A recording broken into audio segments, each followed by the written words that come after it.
Well, thank you so much for being here. I'm honored to have you take some time. We are here today with my good friend, Arman, and we connected on Instagram. I saw him in a video talking about the artist way, which is near and dear to my heart. I've mentioned it in the past. The artist way is a creative recovery tool to help you dive in and essentially face your demons one at a time. Arman, I already get the feeling, is a brother from another mother, loves to talk about flow. So I'm really excited for this conversation. We're going to really dive into the weeds here.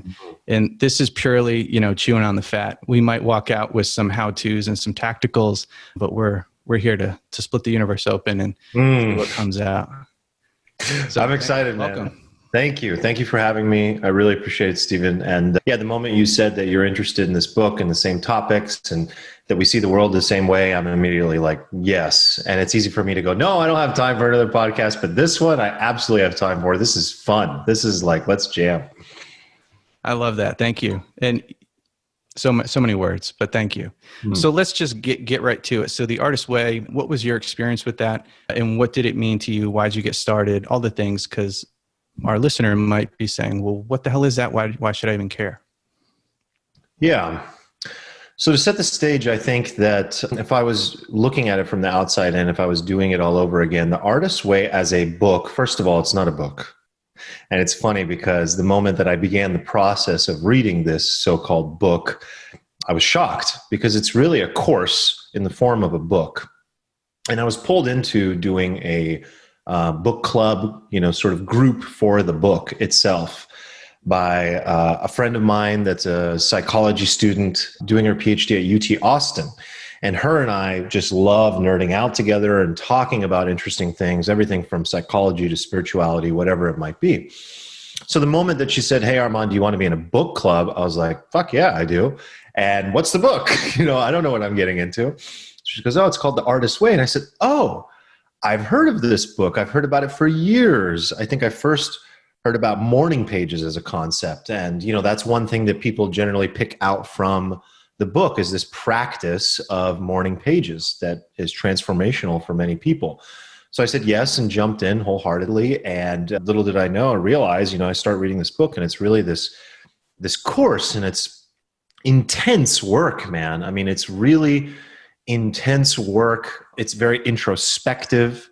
There's so much depth to it that we're gonna talk through various examples of. But the main thing I would recommend to somebody is, if at all possible, do this work with somebody, even if you're just going through the book with a friend, a significant other, someone that you're close to or that you trust or that you can feel like you can become close to and vulnerable with. You can go as far as create cluster, as they call it.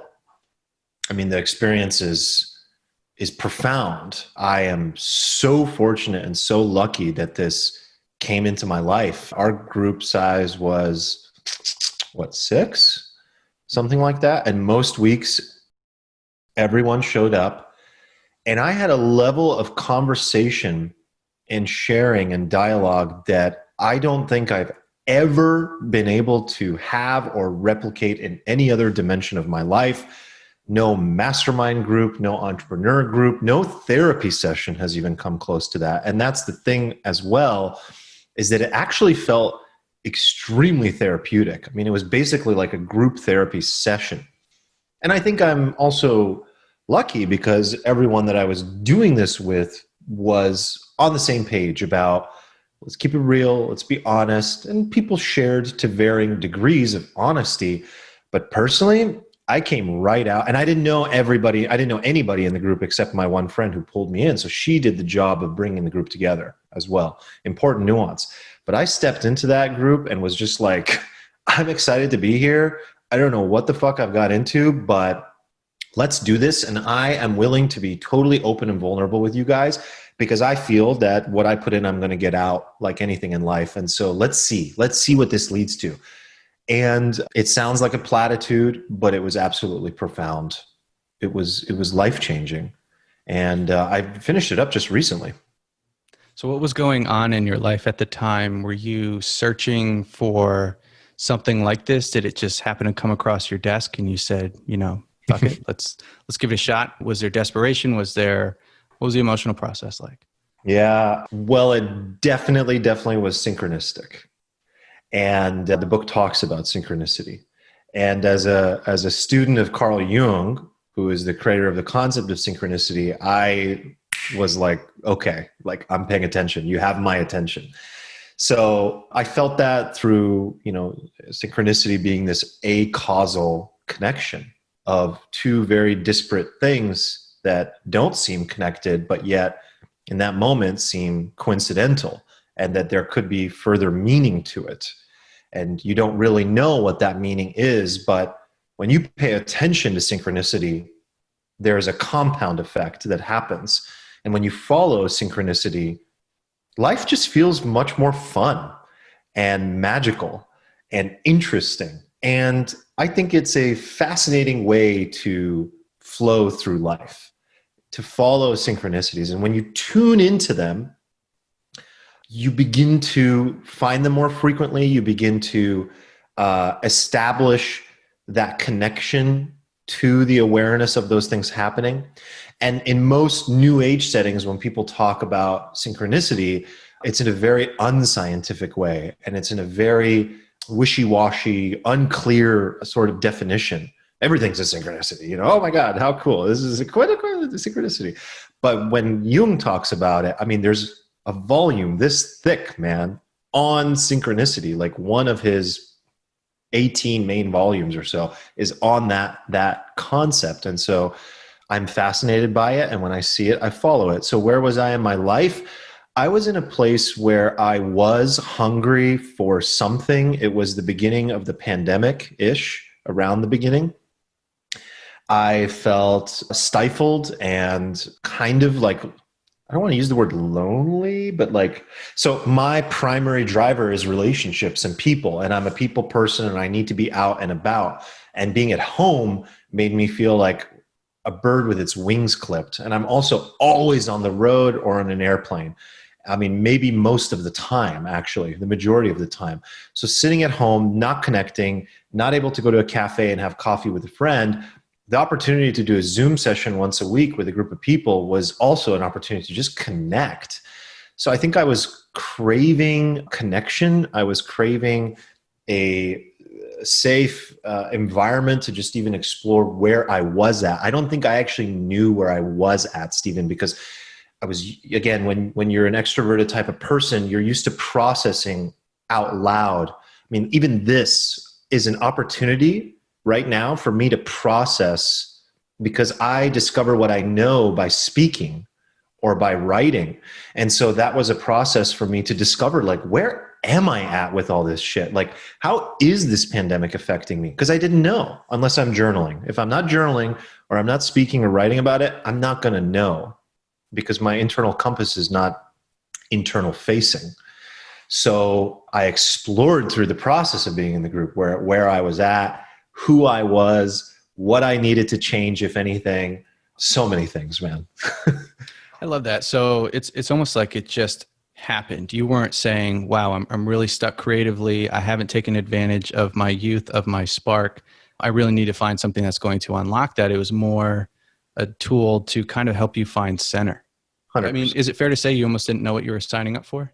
100,000%. Yeah. No idea. That was my joke in the beginning of session number 1. I was like, what did I just get into?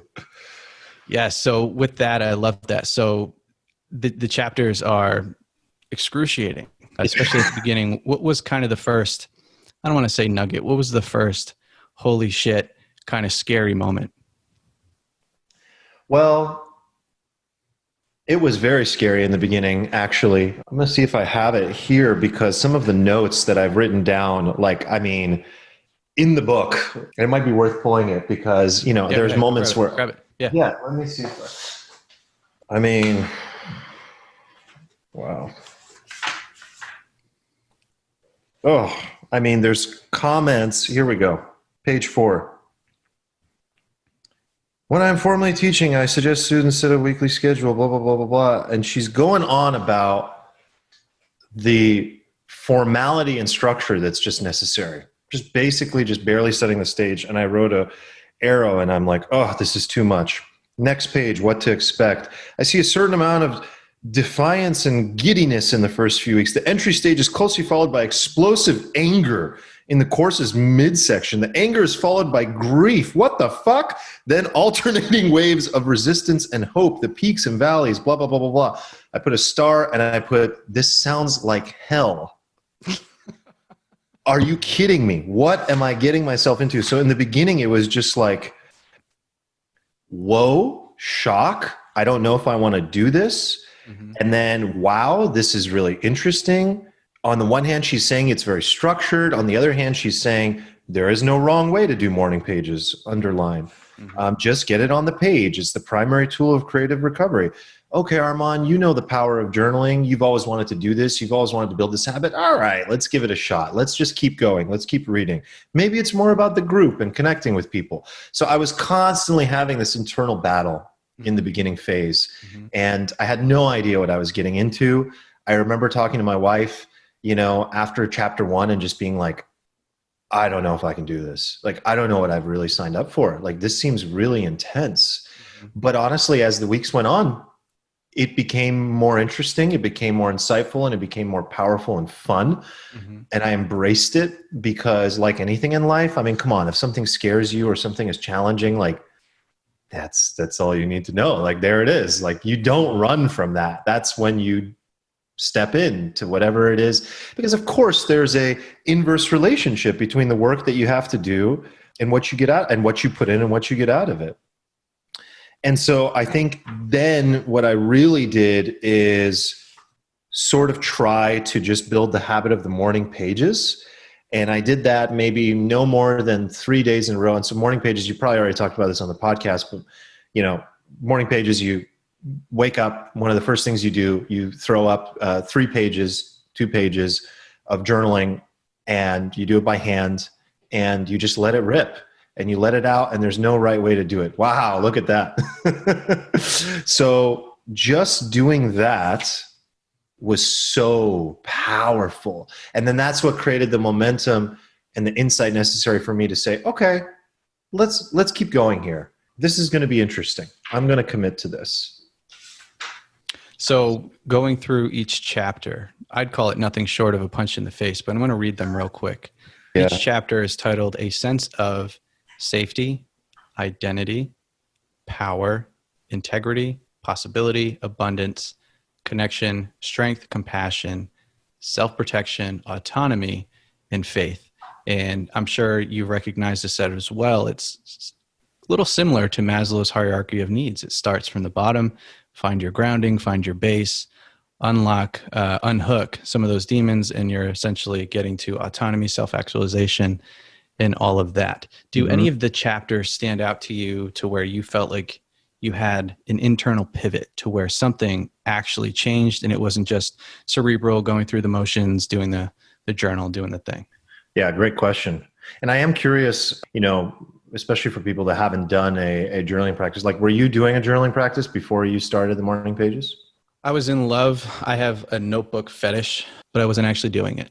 So I was in love with the idea. I knew how effective it can be, but doing the work, which is a whole thing, I was lacking for sure. Same. That's actually very similar to me. I was like in love with the idea. Oh, I've read about the benefits of this. And I would do it, you know, once a week, but not every day. And I'll be honest. So like, this book is, we talked about this a lot in our group. It was part of the discussion. Our group pivoted in many ways where it took on a form and an energy of itself. I think that's very important.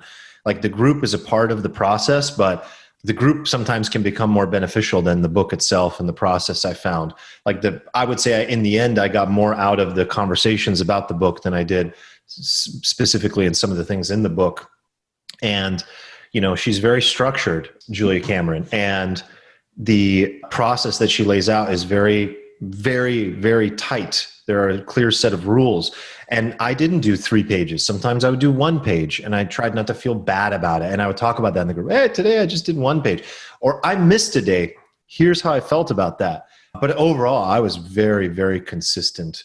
Where I really started to get a change in my behavior or identity or beliefs, I would say was about around week 3. Sense of power.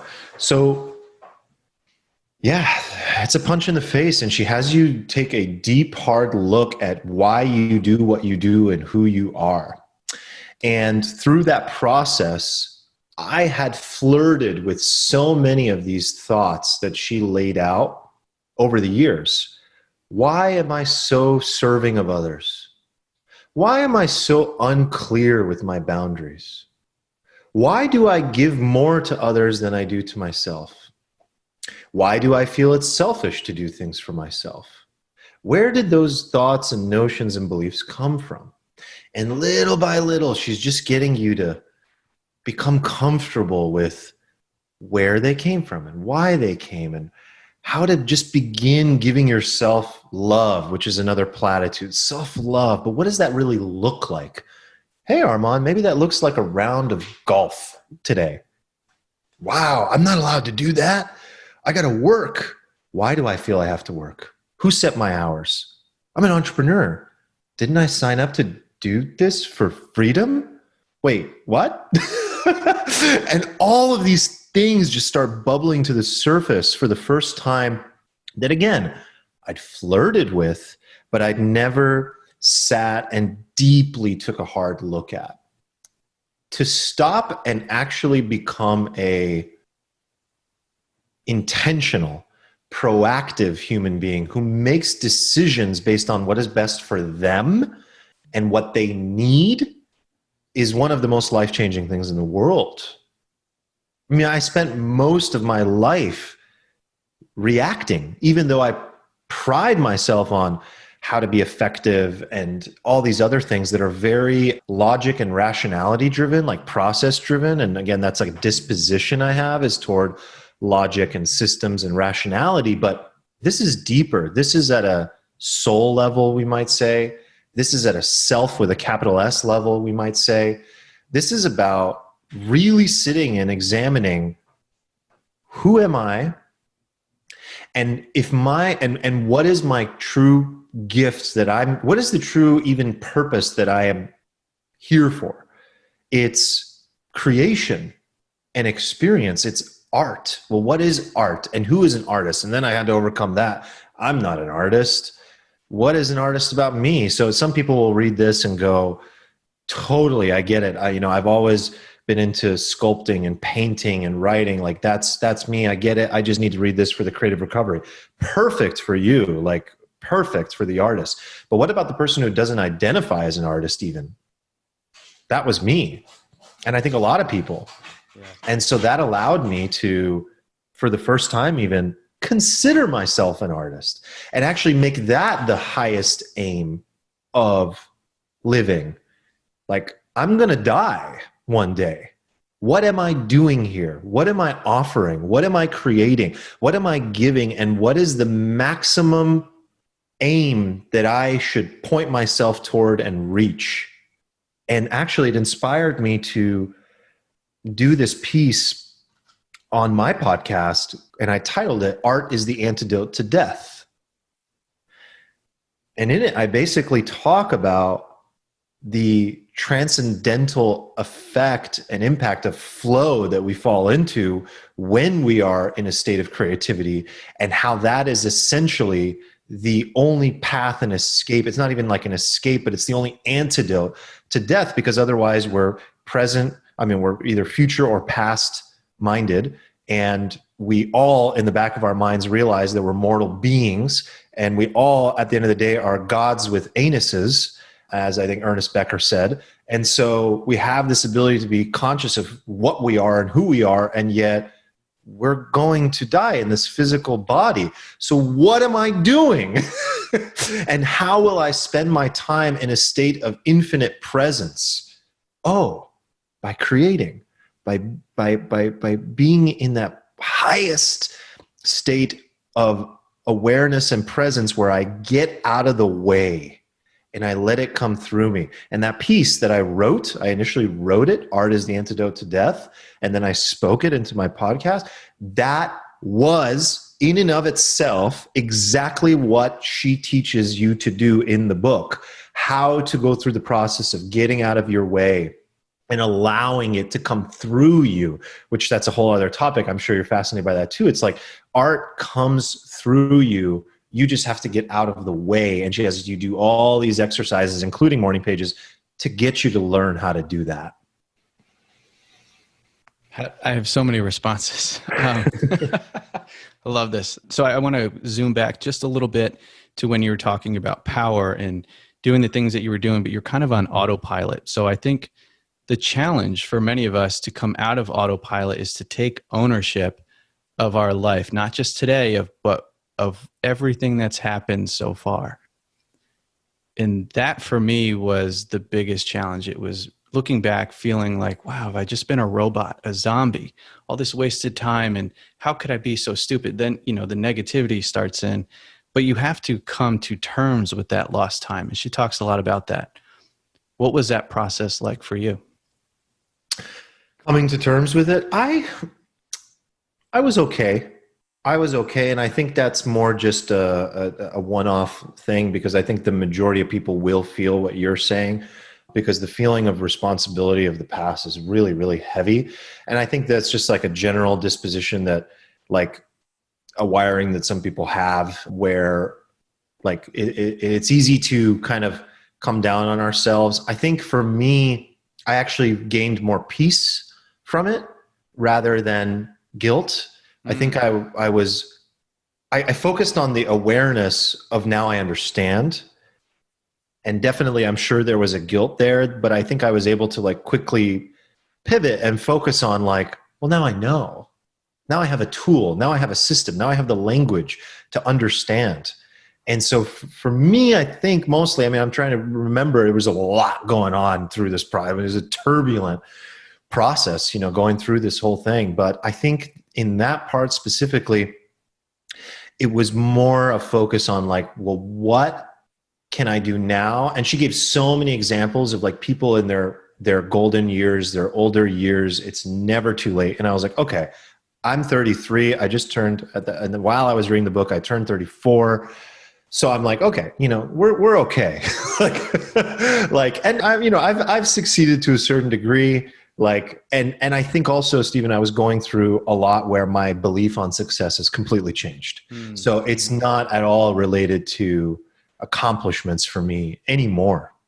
Like whatsoever. Is there a part of my ego that loves certain things? Absolutely. Would I love to create a piece of art that reaches millions of people and makes people happy? Absolutely. But it's not about that anymore for me whatsoever. And so I was able to look at the past and also be like, well, actually, Arman, those things that you were chasing that were supposed to be fulfilling and were temporarily, of course, transient feeling of fulfillment, they didn't really matter, did they? They didn't really mean anything, did they? So what does really, really matter? How I feel, the peace that I have, the creations that I'm putting time into. I think that's where I really began to shift. Or could one say they did matter, relatively speaking, at the time? It's how you currently measured. Real quick, the thing that got me through it was thinking a lot of guilt, a lot of playing the tape over it. I did a lifetime line. But then I got to the point where I said, like you said, but now I know. And now I have the power to make a conscious choice to either spend the next 40 years thinking about the last 20 years or just get started. It's really that simple. Absolutely. I know I gave you a lot there. You did. In that previous part. You did. Side note, I love the challenge of podcasting, reflective listening being, I call it 98%. You got 98% of me, 2% is where do I go next? I know. Right? And that wasn't obvious when I started. I was like, shit, where do I go? I deal with it all the time. I know exactly what you're saying. Damn, did it again. So to your comments about creativity flowing through, and I want to get to flow, but a couple steps prior, she talks about the muse and how some people say that this art wasn't mine. I didn't create this. This is just the universe coming through me. I want to talk about the mental and emotional process of creativity, and to your previous comment, how you measured success if I want to go play golf, or I want to go do a painting, but I should be working. So how did you start to quantify? How did you start to put more value on the creative process for the sake of the creative process and not because it was making a buck? How'd you get through that? Yeah, great question. So I think that her training of just getting you to do the morning pages in the morning as the first thing is very important, because it begins to do the subconscious wiring of what is important and what is the priority. And so naturally I began carving time out. And she has you do these exercises to carve more time out. Allow yourself to go on this artist date. And I began planning these artist dates. And what am I going to do? And what am I going to look forward to? Dude, for the first time, that was such a guilt part, actually, when she has you write out activities that you used to do that perhaps you don't do anymore. Oh my God, that was sad. I was like, I used to rollerblade. I used to play tennis. I used to ride my bike places. And I used to play more soccer. And I used to, that was just like, God, what have I been doing? I've just been addicted to work. And why have I prioritized that? Yeah, it was painful to actually look at that. So now I'm remembering where the guilt was. So that was hard, but then it was also inspiring, because for the first time I made a list of activities and I put it in my notes on my phone, and I looked at it every day, and when in doubt on what to do, I would just pick one and go, and I would do something to fuel myself, to fill my well of creativity.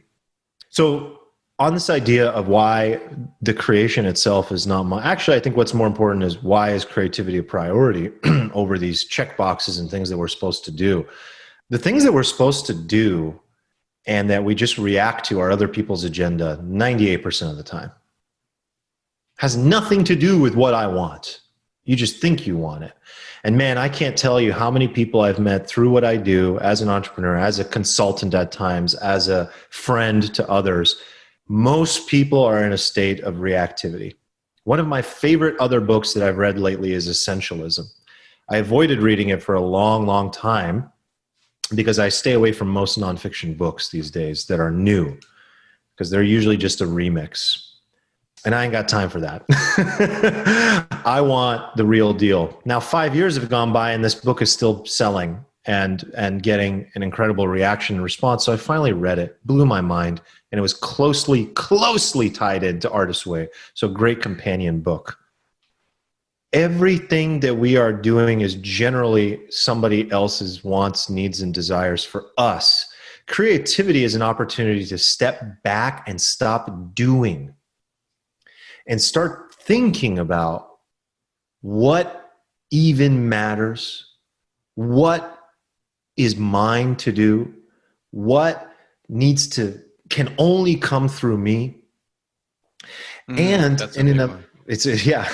that's where your uniqueness and purpose seems to be found. It's like, what can uniquely come through me, through my story, through my experiences, through my cognitive abilities, through my physical abilities and my talents. The combination of all those things is what creates a piece of art. And then the muse and the magic and getting out of the way. When you take that and you stir it up, dude, that's when incredible things are created.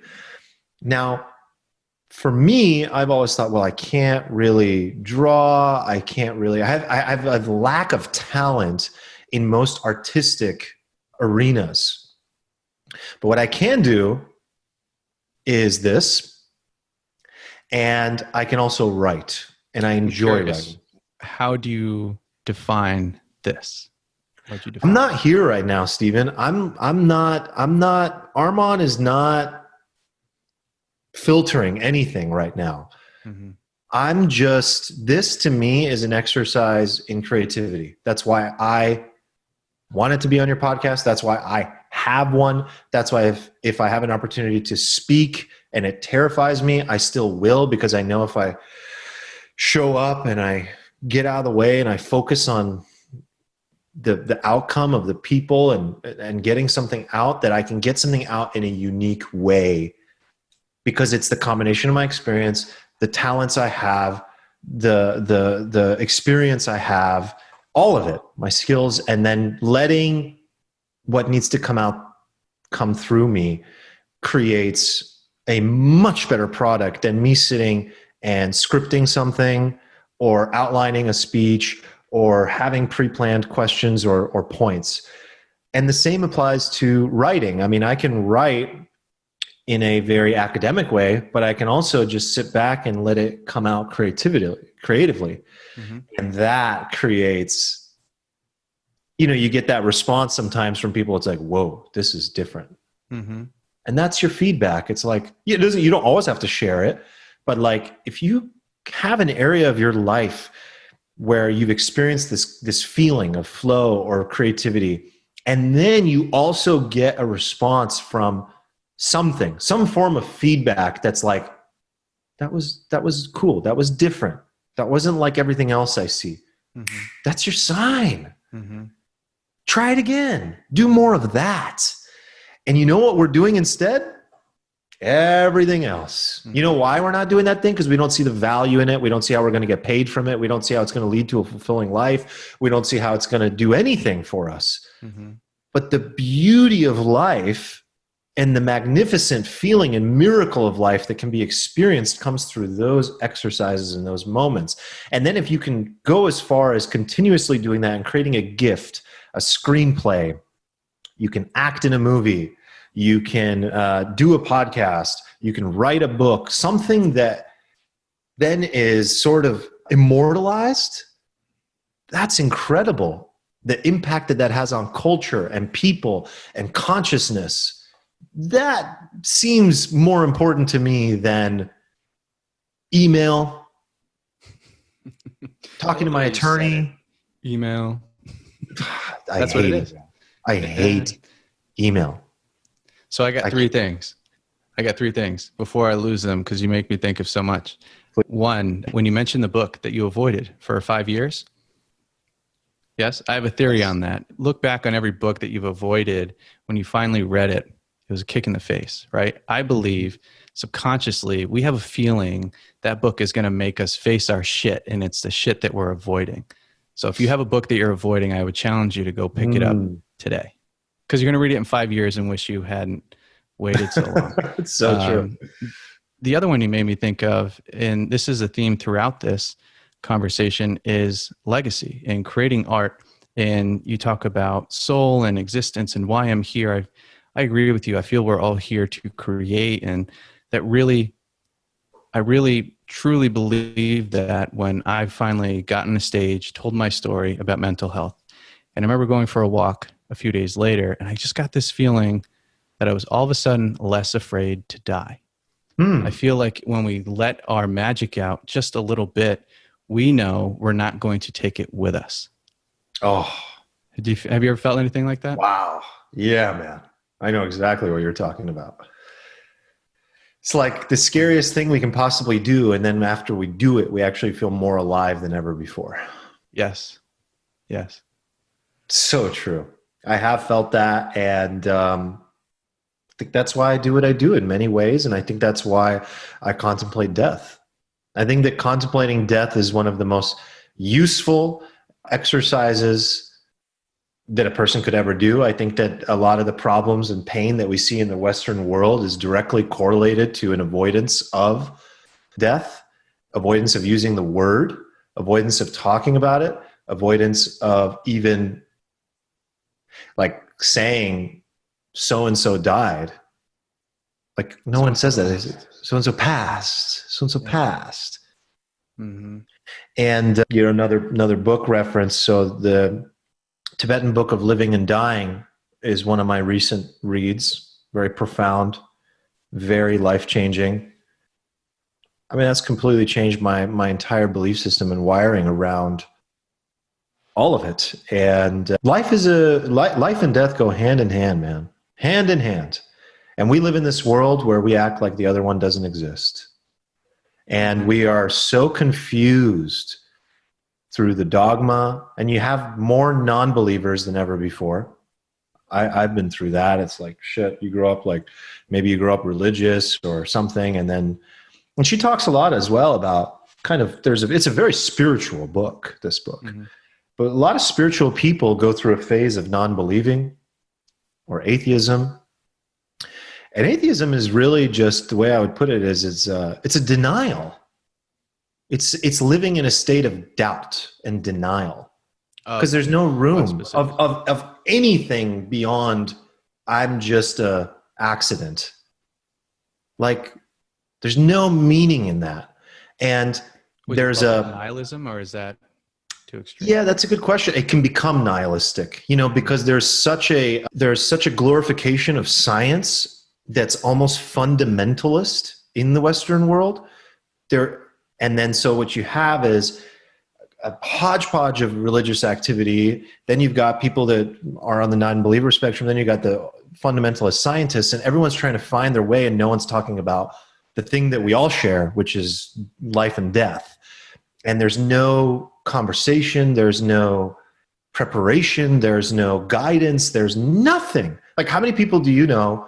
Like, I haven't done this. I'm just saying, like, I'm looking, I know that one of the things I need to do in my life is go spend time at a hospice now, because I just finished reading that book, and it talks a lot about this, and getting closer to it and being there for others that are going through it, and having that part of me. But how many people do we know in our friend group or everyday life that have been close to the dying? I don't know anybody, actually. I think maybe one that I know volunteered at a hospice once.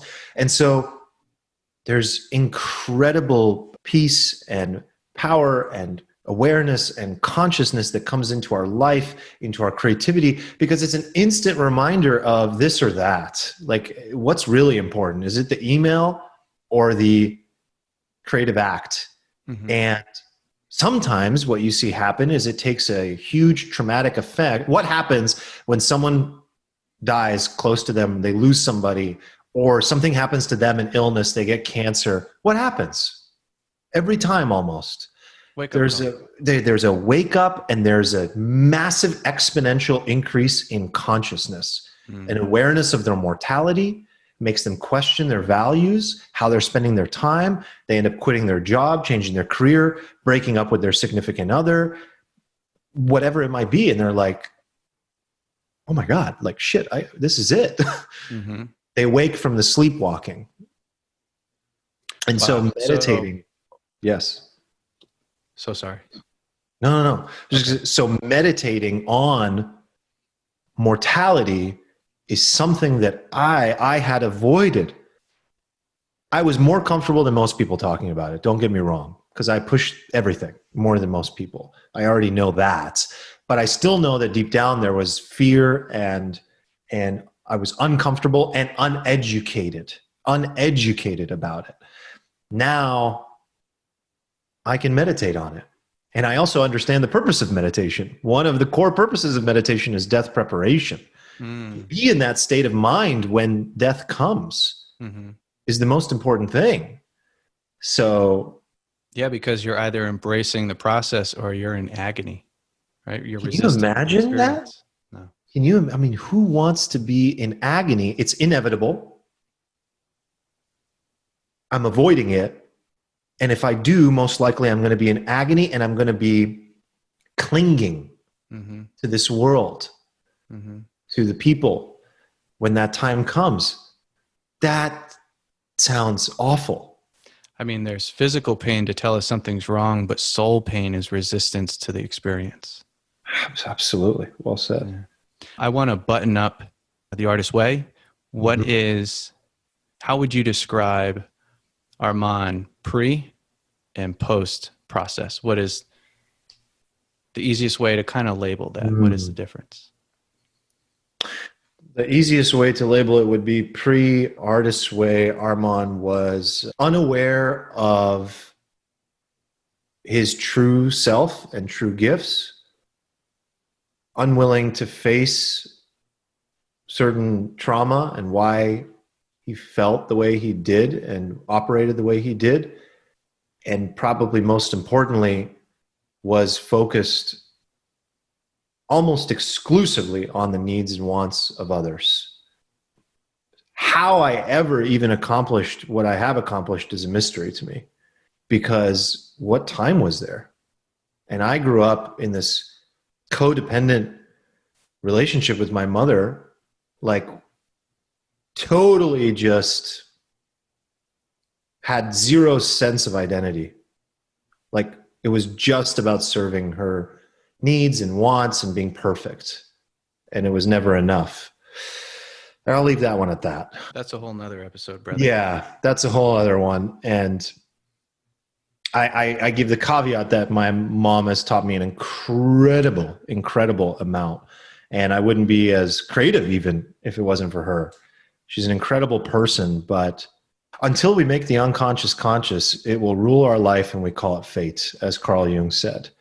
And each person's job is to make those things conscious. And so post Artist Way, Arman is way more conscious of who he is and why he operated the way he did and where it came from and what patterns I need to break, and is totally at ease with having boundaries and prioritizing himself.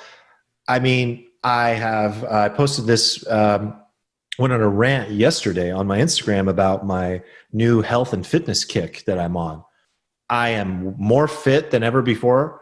I've prioritized my health more than ever before. I've prioritized my creativity more than ever before. I've prioritized my relationships even more than ever before. Work is like a distant fourth or fifth now. But guess what?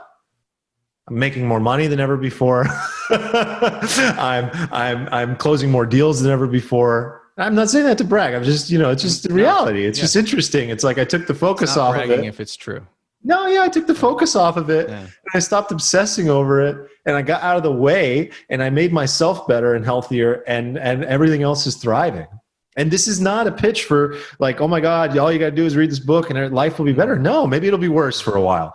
But I can tell you, as enough time has passed, that I'm seeing the impact, and the pre and post is, I'm very happy. I love that. And I'm feeling a theme in my world where it's not so much about looking at addressing and trying to fix the pain or the problem. It's more so about lifting yourself up, finding joy, finding purpose, finding center. And then what you just described is you're making more money, closing more deals. It's because your whole vibe has changed. So that brings us to flow. That's a beautiful segment. Your whole, I feel like your shtick, your reason for being here is communicating flow. Your art is speaking, chewing on the fat, whatever you want to call it. How did flow change for you? How did your relationship with flow change pre and post Artist Way? Yeah, I mean, great question. I mean, I've been focused on flow for years. I've been focused on the whole world of psychology for years. And so for me to actually see an impact in how I got into flow after Artist Way was incredible, because now I have a whole new relationship with flow. Flow is me stepping into infinity now. Flow is this moment. Flow is an ability to just shut off the monkey mind and get deeply into that state of who I am and what I do best, and allow things to come through me. My relationship to flow prior was more cerebral. Now it's experiential. I can actually get into it more frequently. Like, did I optimize my life for flow? Absolutely. But this book was the ultimate companion to actually teaching me, through a process of practices and exercises that are real, how to begin to establish more and more and more flow in my life. And I think that ultimately what was really missing was that piece around selfishness, that selfishness that's required, that focus on the self. Let's redefine what that means even, because that word is so triggering to people and it's so packed with meaning. Selfish. That's such a negative thing. I don't have a better word for it. Maybe you do, but focus on the self has come down to being one of the most important things in my life now. And I can see why I wasn't able to get into as much flow as I wanted to, because I wasn't prioritizing myself. I mean, how can a person sit back and even have the opportunity for creativity or flow if the next thing on their agenda is always related to, oh, I got to respond to John's text message. Oh, I got to get back to my parents. Oh, I got to wash the car. That's, because my wife wants me to wash the car, whatever it might be. Should. Yeah. And it's just there all the time. And so for me, yes, flow is it's a very integral part of my life, because I feel that from what I have experienced and what I have learned, it is, as Mihai Csikszentmihalyi said, it is the optimal, ultimate state of being. To live in the timeless now, in a state of wonder, but also in a state of, it's like tying together all the most incredible philosophies that have ever existed.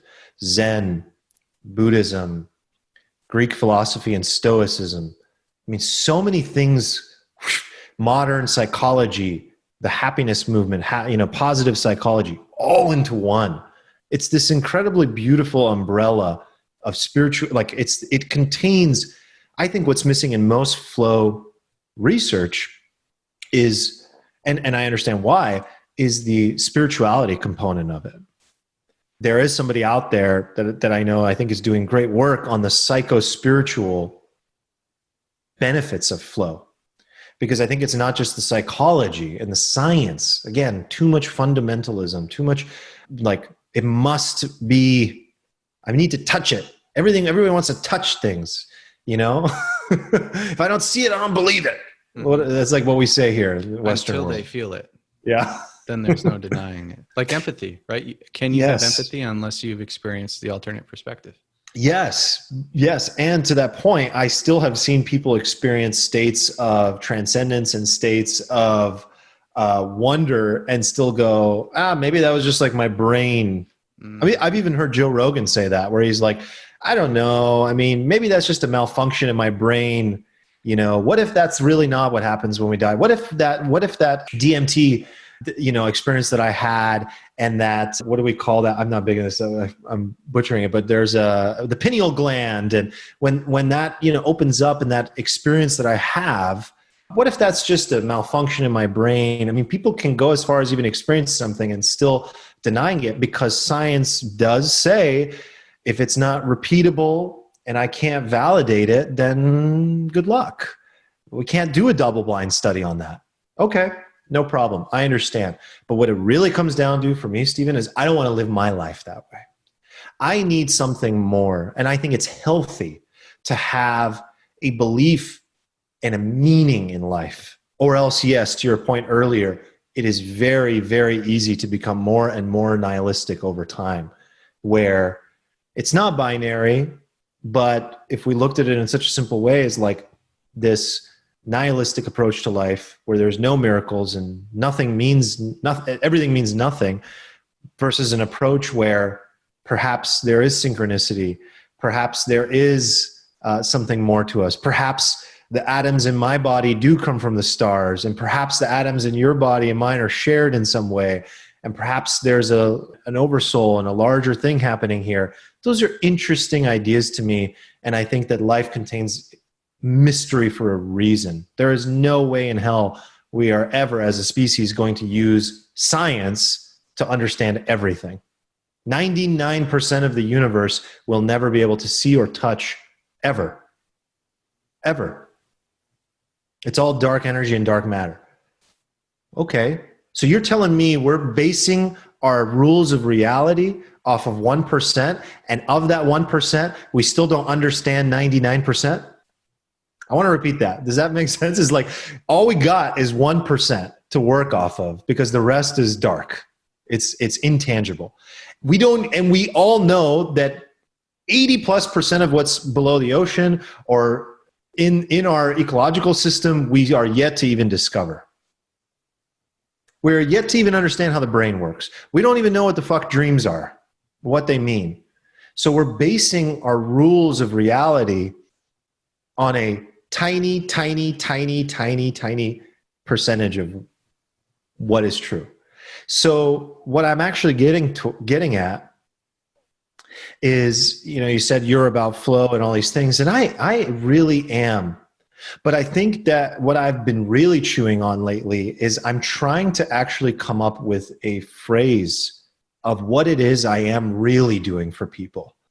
Because I think it's more about helping people find their flow. I think it's much deeper than that. And I think it's a bit of a slap in the face to kind of like think differently, see differently, like changing the rules a little bit of society, the way we treat each other, the way we see each other, what life really means, what it's really all about, making things like talking about death and trauma more open and interesting, and mental health, all of these things, and understanding that like the path to a good life in the short time that we have here, maybe we're not talking about the right things. I think it's like thinking differently. And I'm trying to put language around that. It's funny because I have this copywriting background and I'm struggling with this to really put language to this, because I think it's a lot more than just flow for me.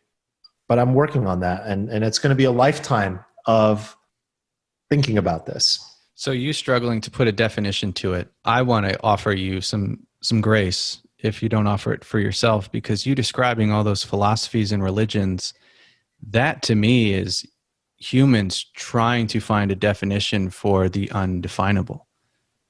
So you have thousands of years against you. So you know, give yourself some slack. I don't think it's an easy thing to do, is what I'm trying to say. Yeah, I've picked up a big responsibility, and I think that's good, because, you know, we have to have that sort of big, heavy responsibility in life at times also to create meaning.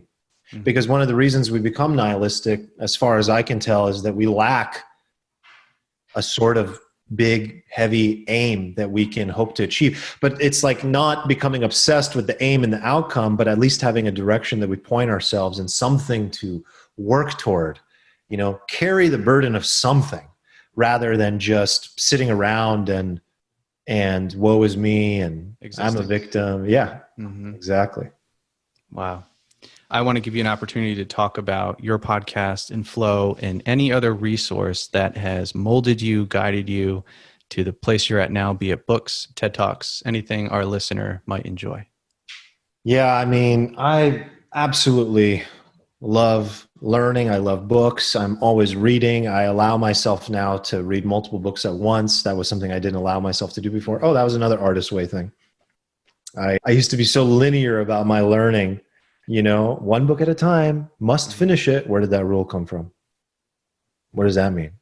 So now I'm like, cool, artist way, and living and dying, and, you know, a little bit of Walden, like whatever it is. So I have a list of all of my favorite things that are sort of what I call my flow kit on my website, all my favorite books, all my favorite things. People can check that out, armanassadi.com. If they click on resources. We'll put that in the show notes as well. Yeah, all my books and even my thoughts on each book and why it's important to me. It's not an exhaustive list. It's just my favorites. And yeah, I mean, you know, I am enjoying this process so deeply of having a podcast, Flow with Arman Assadi. It's incredible. It's been incredible because it gives me a vehicle to be creative. Oh, I mean, I didn't mention the most important part. The podcast was born out of the artist way. Amazing. So, I mean, that was the kick in the ass I needed to begin creating. So was this something you've been thinking about for a while, or was it 7 years? Something and then 7 years. You got me beat. 7 or 8 years, pretty much ever since I left my job at Google. So it might even be more than that. And yeah, that was, oh man, it's longer. It's like, yeah, 8.5 years or something. And sitting and dreaming of a podcast. Oh, the time's not right. Oh, not yet. Oh, I have to do more, learn more, be more. Oh, now I missed it. Podcasting is gone. It's too big. Yeah. So I want to zoom into that, because she talks about, and I've personally experienced, when you want to do something so bad and you're not doing it for XYZ reasons. Did you feel yourself kind of becoming a hater? Like, oh, look at them, I could do that better. Did you feel a little resentful, and at least in your mind? Were you picking people apart? Did you go through all Great that? question. I have a very strong belief around this, and it's one of the things that I really am trying to help people change their belief systems on, because I think that it's so natural to feel that way, and it's so unhealthy. I'm very fortunate that I think I learned this from my dad. He has never, ever shown any jealousy. And I think I saw that so much that I've just never felt resentful of other people and what they're doing or felt envious or jealous. But I experience that from my friends all the time. I can feel their envy. I can feel their jealousy. I can feel it towards other people. And I can see how common it is, and I don't judge it, but I would absolutely love to help people understand that that is like literally holding a hot coal in your hand. It doesn't do shit for you. It is going to hurt you. Use it as fuel and inspiration. Use it to say, like, that's awesome, and I want to do it my way, and I learned how to do X, Y, and Z from that person, and they are my inspiration. I mean, like, I would say it's like there are times where I went, could I do? Yes, I did think to myself about certain shows that I looked at or certain people like that. I'd go, oh, I can do that better. But really what I meant was I can do that different. I can do that my way. I can do that.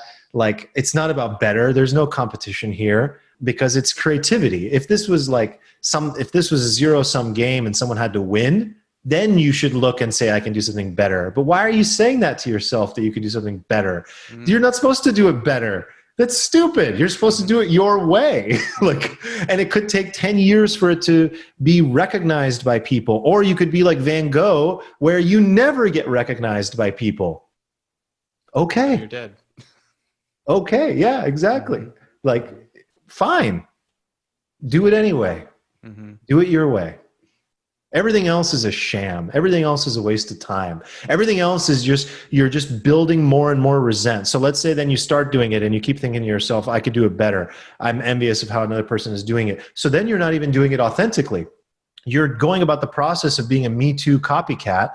And then guess what? You're doing that thing that you thought you were supposed to do, but you're not even doing it authentically. So time passes and you're actually going to be mad at yourself in the future because you didn't actually do it authentically your way. It wasn't the Arman way of doing the podcast. It was, oh, I'm going to grab a little bit from Ellen. I'm going to grab a little bit from Lewis Howes and Tim Ferriss and Joe Rogan. I'm going to, do it. Oh, I'm a little bit of all these people. Maybe, but like, there's something deeper, and it's through the work of, a book like this and facing your demons and really going deep and saying, like, what is it that I uniquely offer? Finding that voice in particular for me on this podcast has been the key. And I'm only 40 episodes in, man. So I'm only, I think, really just beginning to like let it rip and really be me. I mean, over this last week or two even, I've really been putting myself out there in a different way, Stephen. My filter is this, by the way. I think this might be interesting for people. My filter is, how do I show up with my friends? Like, because I feel with my best friends, I'm pretty authentic. I'm about as authentic as it gets. I'm really just being me. I'll be silly. I'll make a joke. I'll be serious. I'll philosophize. All these parts of me come out. I'll make a strong opinion. That's me. That doesn't have to be you. That's my filter for how I show up now on social media and in my podcast. I did a rant the other day about the Joe Rogan apology. I was pissed.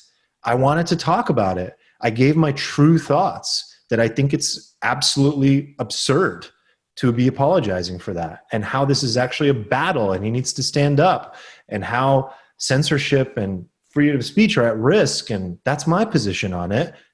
And I shared it freely, and it wouldn't, if I hadn't gone through some of these things, I don't think I would have at all. And what's so good about that, whether it's a rant about anything, the difference is it's not a piece of content that you said, I did the SEO search, I did the keyword planning, this is what most people are clicking on. Let me fit myself into that box. Because if you did an episode around that, people would feel it and they'd say, this isn't hitting me. I don't even know who this guy, it just doesn't connect. But that's how everyone should show up in their art, just for them, essentially. Them with good intentions is my add-on. I love that. Reminds me of what Maria Popova said, my favorite blog on the internet, Brain Pickings. She started her blog, which is now read by millions of people a month, to write for herself. Her reader is a reader of one, and that is herself. And I think she said, then she was like my best friend. I focused on myself and just my best friend. That was my audience. And I started by writing, and I sent it in an email. Then it became 10 people. And then she started sharing it as a newsletter, and now it's become millions. And that is the only way, in my opinion, that she has achieved the level of readership that she has, because she doesn't care. She doesn't care who's reading. She's focused on the pureness of the art and not losing herself in making it about what other people want. So that's a perfect, like, I think, parallel example, because that's what it takes. And when we lose ourselves in our art, we've seen what happens. Like it loses that magic, that quality. And one more thing, if I can share, an artist friend, she saw me kind of hemming and hawing and really tripping over this podcast journey. And she said, producing an episode is your journey. Once you publish it, that is a small piece of art, and everyone's experience is going to be truly different. And at that point, it has nothing to do with you. It's all for you in the beginning. And once it's out there, I mean, you paint a painting. How many people are going to see it in the hallway? You're not going to see 95% of them. It's their experience. It has everything to do with them. You're out of the picture. So it almost helps you detach from expectations or whatever else you want to put with that. You are that process. You hit publish, and then you can kind of just sit back and see what happens, focus on the next thing. Don't wait for the likes, the clicks, all the things, because it has to do with them. They may fall in love with that, but feel so vulnerable. They're afraid to click like because they don't want anyone to know that they are connecting with a vulnerable piece of content. So you can't use that to measure. Yes, that's so true. That's so true. Yeah, feedback is hard to gauge. It's very hard to gauge. And everyone who's put themselves out there in terms of their art or creativity has experienced it, where the one you thought was going to crush kind of just nothing happens. And then the unexpected ones, sometimes they just take off. But again, it's about, it's not being attached. I mean, I just want to close the loop on one thing from earlier that I don't think I properly did. It's like, this is supposed to come through you. This is a piece of art. You, your name, your identity is not the true author. Meaning, we're so attached to the success of it because it's attached to our ego and how we identify as a human being. But the true artist, the true philosopher, the true thinker doesn't attach to negative response or positive response. There's a Buddhist non-attachment to whatever happens because there's no joy in that. There's suffering when you attach. And as soon as you go into that place of the ego that's attaching to the good too much, you begin suffering. It's a slippery slope. And so I remember I was really young, my first phase in exploring psychology and self-help. And I came across Eckhart Tolle. I said, this guy talks funny. And I was listening to him, and someone made the compliment in the audience, like, you're unbelievable. Like, oh my God. And he was just like,